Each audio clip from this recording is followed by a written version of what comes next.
Elo'esh, and I'm here with your weekly inspiration to fall in love with your life. This is for undercover goddesses who are ready to drop the mundane and step into the magic. So this week, I know everybody's talking about how to do the holidays. I sent out a video newsletter right before Thanksgiving about good ways to show up for the holidays. So if you want those tips, check it out on my blog history.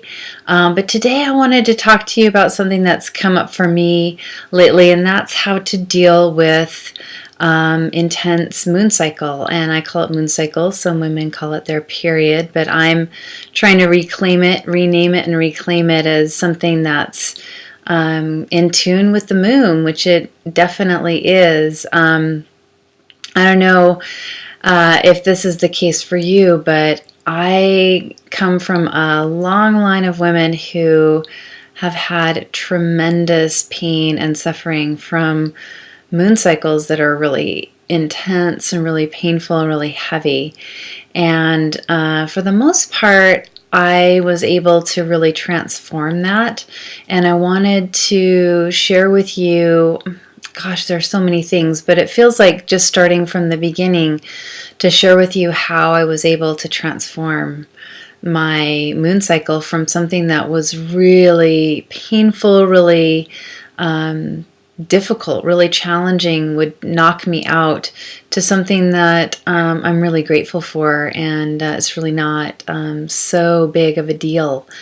And to start out with, just to give you a little bit of insight, I went through puberty super early, and I developed breasts early. I was really tall for my age, and so I started having a moon cycle really early as well, which I hated. I was definitely a tomboy, and having a moon cycle just put the kibosh on a lot of activities certain times of the month, because I didn't feel good, and I didn't want to be jumping all over the place, climbing trees when I was bleeding, and it was difficult for me to be 9-10 years old and have that happening. So I sent a lot of hate to my body, a lot of hatred specifically to the female part of me that was becoming a woman and fertile. And so, they were already difficult, painful experiences. But then when I got into my 20s, especially into my later 20s, it became an experience that was so painful.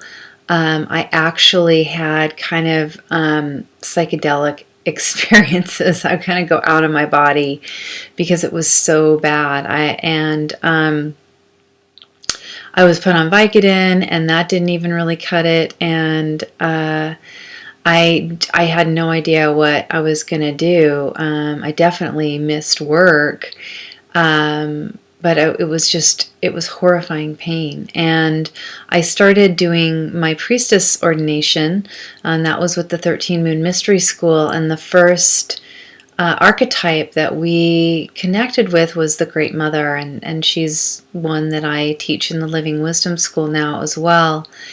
And the guidance that came to me in that circle, which was in 2003, was that I needed to have a dialogue with my womb. So I did that. I did some conscious dialoguing with my womb, and what I realized was that all that hate that I had projected to myself as a kid, not wanting to be a girl, not wanting to be a maturing young woman at the ripe old age of 9, it really got stuck in my body, and it was my body's way of saying, ouch, you hurt me, that hate, it was really painful. And so I sat with that pain, and what I learned how to do in that specific experience was kind of the turning point, a big eye-opener, how I deal with all of my circumstances in my life that are painful, emotional, mental, and physical. And that was, it taught me that that pain was something that I wanted to avoid. I was pushing it away. I was moving away from it. But because it was pain from hate that I had projected onto myself and internalized, it was a part of me that was crying out for help, for love, and for my attention.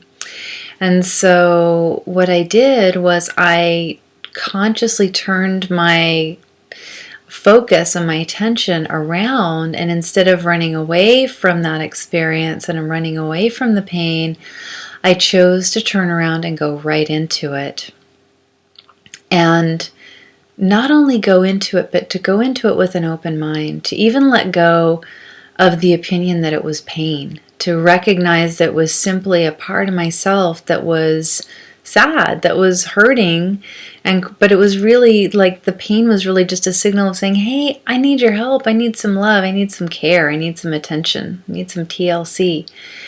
And I did that exploration and that sitting with the experience and going into the pain a couple of times, and within a month, my excruciating pain turned into something I didn't even need. I didn't need anything for. I didn't need ibuprofen.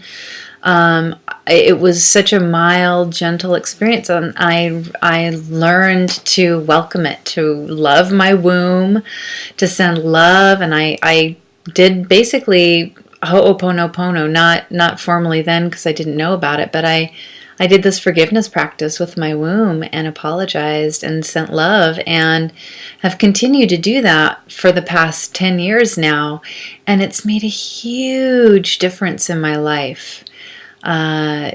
Made me functional during my moon cycles, and helped me to transform, again, not only that particular experience that was difficult, but it showed me the road to healing all parts of my life. So I wanted to share that with you, especially you ladies who have difficulty with your moon cycle. I want to support you in honoring it and loving yourself, and seeing if there's any anger, rage, resentment that may be the root of it.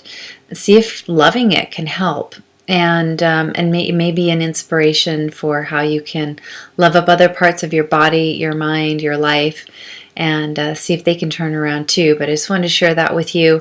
I hope it's helpful, and I'd love to hear your stories and insights, and feel free to get back with me and let me know what you think.